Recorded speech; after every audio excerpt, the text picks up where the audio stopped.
Hola, hola, ¿qué tal? Pasa voz a todos los que me están viendo de diferentes lugares del mundo. Buenas tardes a todos. Estoy aquí en el lugar de Las Palmas y hoy vamos a estudiar la lección número 2, Guardianes del Evangelio. Espero mostrarles un panorama muy bonito desde acá, desde Tijuana. Dios los bendiga y los amo en el amor de Jesucristo. Lección 2, 11 de julio de 2026.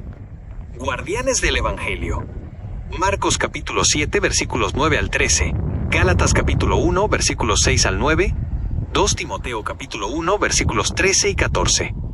Énfasis de la lección. Cultura de la ortodoxia. Retén la forma de las sanas palabras que de mí oíste, en la fe y amor que es en Cristo Jesús. Guarda el buen depósito por el Espíritu Santo que mora en nosotros. 2 Timoteo capítulo 1, versículos 13 y 14. Objetivo. Establecer la distinción teológica entre ortodoxia evangélica, fidelidad irrestricta al Evangelio y tradicionalismo. Apego a prácticas culturales acumuladas en la historia de la comunidad que no necesariamente reflejan fidelidad al Evangelio. Narración. Imaginemos una vasija antigua de barro en cuyo interior se guarda un perfume de valor incalculable. Con el paso del tiempo, la vasija acumula polvo, manchas y pequeñas grietas reparadas con parche. Algunos en la comunidad comienzan a cuidar la vasija incluso con mayor devoción que con la que cuidan el perfume. Cuando alguien propone limpiar la vasija, la respuesta es inmediata. No toques eso. La pregunta que nadie se hace es si el perfume sigue siendo el mismo. La imagen es del apóstol Pablo. Tenemos este tesoro en vasos de barro. 2 Corintios capítulo 4 versículo 7. El tesoro es el Evangelio de Jesucristo. El vaso es la forma cultural, histórica e institucional en que la Iglesia lo ha sostenido. Confundir el tesoro con el vaso, o peor, proteger el vaso a expensas del tesoro, es el error que en esta lección queremos examinar. Análisis. Inciso I.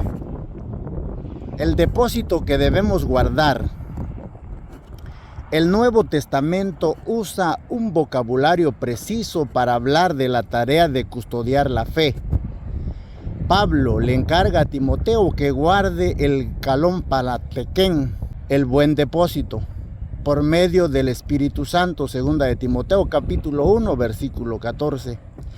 Esta imagen surge del ambiente jurídico, un bien valioso que se entrega en custodia y que el receptor tiene la responsabilidad de devolver íntegro.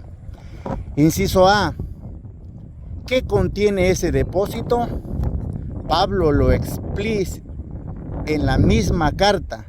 Las sanas palabras recibidas del apóstol en la fe y el amor que es en Cristo Jesús. 2 de Timoteo capítulo 1, versículo 13.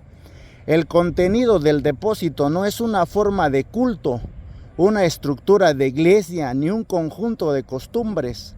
Es el Evangelio de Jesucristo en su integridad doctrinal y existencial. Inciso B. Judas refuerza esta idea al exhortar a los creyentes a contender ardientemente por la fe que ha sido una vez dada a los santos. Judas versículo 3. La fe es algo que fue entregado, no algo que cada generación inventa. Pero destaquemos, lo que debe preservarse es la fe, no necesariamente las formas en que esa fe se ha expresado históricamente. ¿Sabe usted distinguir entre el Evangelio que recibió y las prácticas culturales en que lo recibió? ¿Cómo puede distinguirlo? Comparta. La fidelidad al depósito exige conocerlo bien. Una comunidad que no estudia el Evangelio con profundidad es vulnerable a dos errores opuestos. Defender tradiciones que ya no sirven al Evangelio o abandonar las verdades esenciales por presión cultural. En ambos casos, el problema de fondo es el mismo. No se sabe bien qué es lo que hay que guardar. Inciso A. La carta a los Gálatas es un documento de urgencia.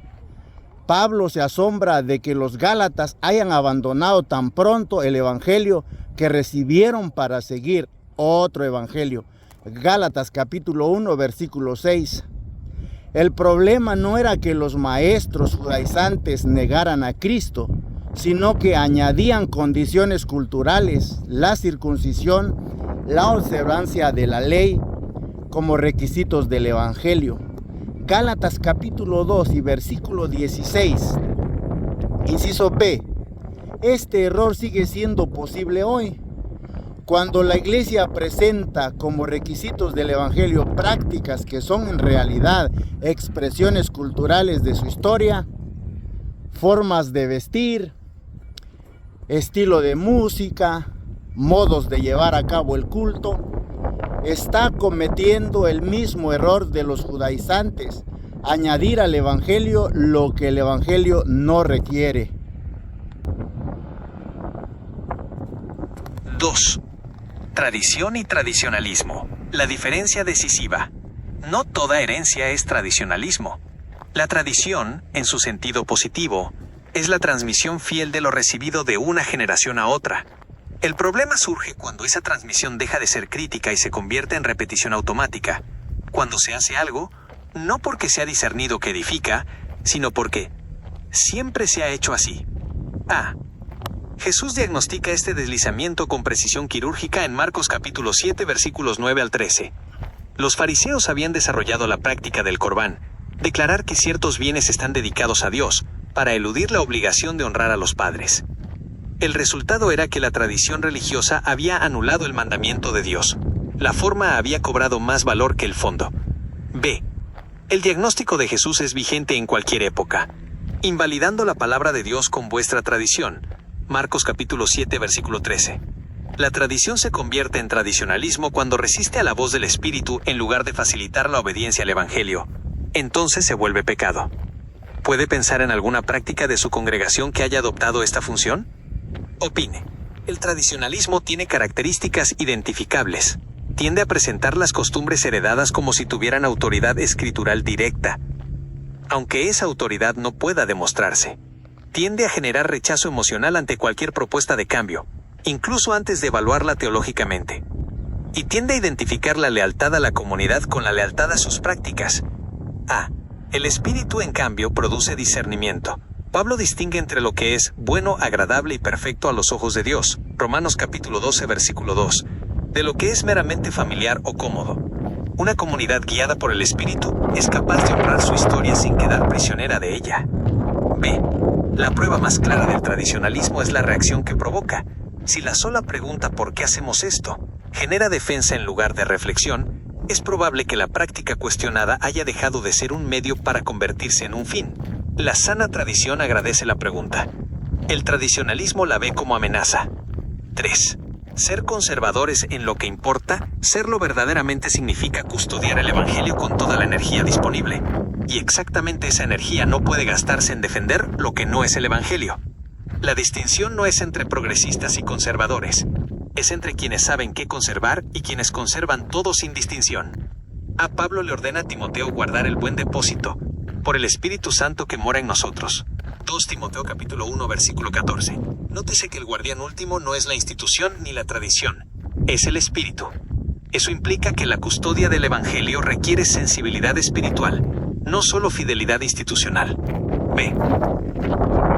Una iglesia que aprende a distinguir entre el Evangelio y sus ropajes culturales no pierde identidad. La profundiza.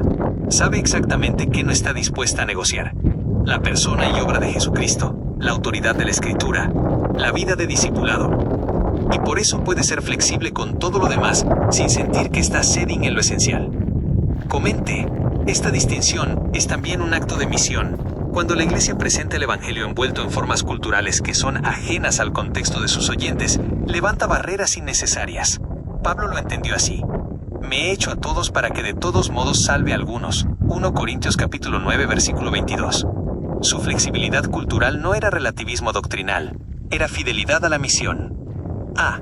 El Evangelio tiene capacidad de encarnarse en culturas muy diversas sin perder su identidad. Esto es precisamente lo que ocurrió en el Nuevo Testamento. El mensaje de Jesús, nacido en contexto judío, se expresó en lengua griega, atravesó culturas mediterráneas y transformó comunidades de orígenes muy distintos. Lo que se mantuvo constante no fue la forma cultural, sino el contenido del Evangelio. B. La pregunta misionera que esta lección nos deja es práctica. ¿Qué barreras culturales hemos levantado alrededor del Evangelio que dificultan que otros lo reciban? ¿Cuáles de nuestras prácticas son puentes hacia la misión y cuáles son muros? Comparta.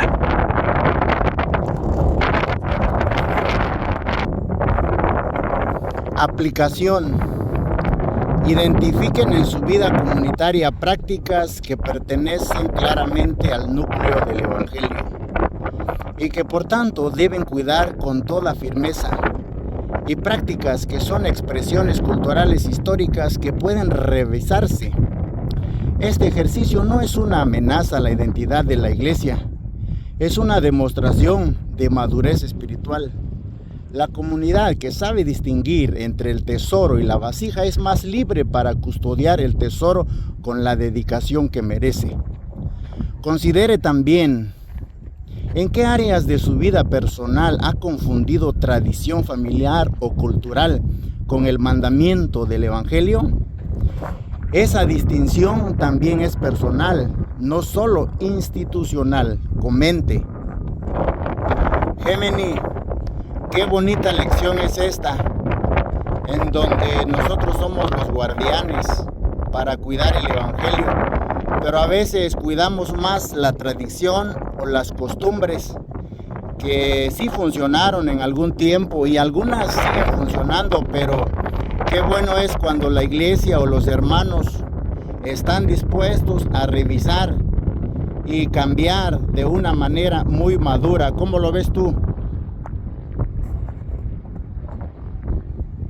Es una perspectiva profundamente madura y, si se mira de cerca, muy liberadora. Coincido totalmente en que la lección toca una fibra delicada pero vital para la salud de cualquier comunidad de fe. Lo hermoso de este enfoque es que no nace del deseo de destruir o de menospreciar el pasado. Al contrario, reconoce con gratitud que muchas de esas costumbres y tradiciones cumplieron, y a veces siguen cumpliendo, una función excelente. Fueron el vaso de barro perfecto para su momento. El verdadero desafío, y donde se demuestra la madurez espiritual que mencionas, es tener la honestidad y la valentía de sentarse a revisar las cosas sin miedo. Cuando una iglesia o un grupo de creyentes logra hacer esto, pasa algo maravilloso. Se pierde el miedo a la pregunta ¿por qué hacemos esto? Deja de ser vista como una amenaza o un acto de rebeldía, y se convierte en una invitación a la reflexión y al crecimiento. El Evangelio respira. Al quitar los ropajes culturales que ya no comunican nada al mundo de hoy, el mensaje central de Jesús se vuelve mucho más visible, accesible y relevante para las nuevas generaciones. Se enfoca la energía. Cuidar estructuras, normas humanas o formatos litúrgicos agota mucho.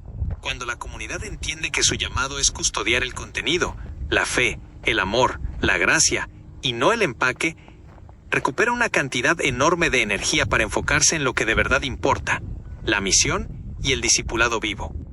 Al final, ser guardianes del Evangelio no nos convierte en guardianes de un museo congelado en el tiempo, sino en cuidadores de un río de agua viva que necesita seguir fluyendo.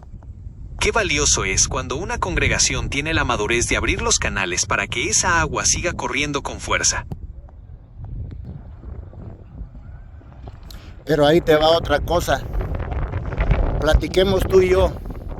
Hoy en la actualidad, a veces hay jóvenes o personas que vienen de afuera, es decir, del mundo, pero que traen hábitos, que traen conocimientos, que traen habilidades, tradiciones o costumbres.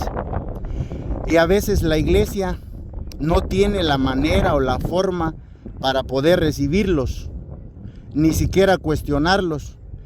Entonces, en primer lugar, ahí la persona nueva viene y quiere imponer y quiere decir: no, ustedes no saben nada, están enfrascados en el pasado, son muy tradicionales y quieren los nuevos imponer sus leyes, sus hábitos, sus gustos. Yo creo que ahí la iglesia debe tener la capacidad y tener la madurez para conducirlos a un evangelio puro. La otra es cuando llegan las personas y adentro hay un montón de tradiciones y de costumbres que no se han revisado. Inmediatamente cuando entra el nuevo, quieren imponerle esas cosas que no tienen nada que ver con el evangelio. ¿Cómo lo ves tú ahí?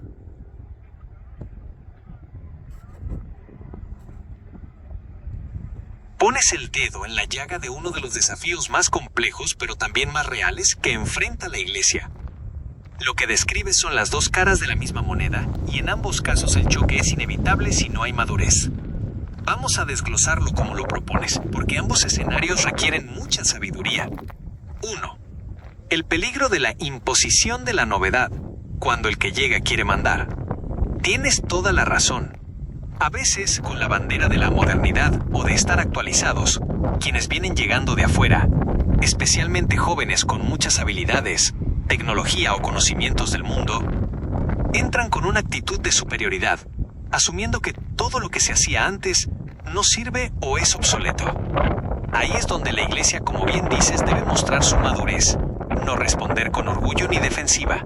Lo más fácil es cerrarle la puerta al nuevo o imponerle autoridad por la fuerza, pero eso solo genera rechazo. Conducirlos al evangelio puro. La madurez de los líderes y de los hermanos más firmes radica en tomar esas habilidades, esa energía y ese ímpetu, y canalizarlos. Hay que enseñarles que la Iglesia no es una empresa secular ni un club social donde gobiernan los gustos personales o las tendencias del momento, sino el cuerpo de Cristo. Enseñar el discipulado y el servicio. El evangelio puro transforma el ego. La tarea de la Iglesia es pastorear a esa persona para que entienda que sus talentos son para servir, no para figurar ni para cambiar las verdades eternas. Una cosa es ser flexible con los métodos, y otra muy distinta es negociar la doctrina o adoptar los antivalores del mundo. 2. El peligro del molde tradicionalista, cuando la Iglesia quiere uniformar, el otro extremo es igual de dañino. Llega alguien sediento del evangelio buscando a Jesús, y antes de que pueda entender la gracia, la comunidad ya le está exigiendo que cumpla con un manual de costumbres humanas, cómo vestirse, cómo hablar, qué música escuchar o qué actividades hacer, cosas que no alteran en nada la salvación pero que para la cultura interna de esa iglesia son ley. En este escenario, se confunde conversión con asimilación cultural. Queremos que la persona se parezca a nosotros en nuestras costumbres, en lugar de que se parezca a Cristo en su carácter. Se levantan muros innecesarios. Al imponer tradiciones humanas como si fueran mandamientos divinos, terminamos alejando a la gente. La persona nueva se frustra porque siente que nunca podrá encajar en ese estándar cultural. Y lo peor es que se va pensando que rechazó a Dios, cuando en realidad lo que rechazó fue nuestro tradicionalismo. El punto de encuentro, la madurez guiada por el Espíritu. Como ves, en ambos casos el problema de fondo es el orgullo. En el primero es el orgullo del que llega y cree que lo sabe todo. En el segundo es el orgullo del que está adentro y cree que su manera de hacer las cosas es la única santa. La solución que plantea la misma lección es maravillosa. La iglesia madura debe ser un filtro no una pared ni una esponja. No puede ser una esponja que absorba todo lo que el mundo o los nuevos quieran imponer. Eso destruiría el depósito de la fe. Tampoco puede ser una pared que no deje entrar a nadie que no se vea o actúe exactamente como los de adentro. Eso destruiría la misión. Debe ser un filtro que retenga el evangelio puro, que enseñe con amor y paciencia al que viene llegando a someter su vida a Cristo, pero que al mismo tiempo esté dispuesto a tirar a la basura las vasijas de barro viejas que ya solo sirven para estorbar el paso de los nuevos creyentes. Conclusión. La iglesia es llamada a ser guardiana del evangelio, no museóloga de sus propias tradiciones. Custodiar el buen depósito significa conocerlo tan bien que podamos distinguirlo de todo lo que no es él. Como escribió Pablo, guarda el buen depósito por el Espíritu Santo que mora en nosotros. Segunda de Timoteo capítulo 1 versículo 14. El Espíritu es quien garantiza esa fidelidad, no la repetición de costumbres, sino la obediencia viva al Señor del Evangelio. Seamos guardianes del Evangelio, no de la tradición. Nos vemos en la siguiente lección.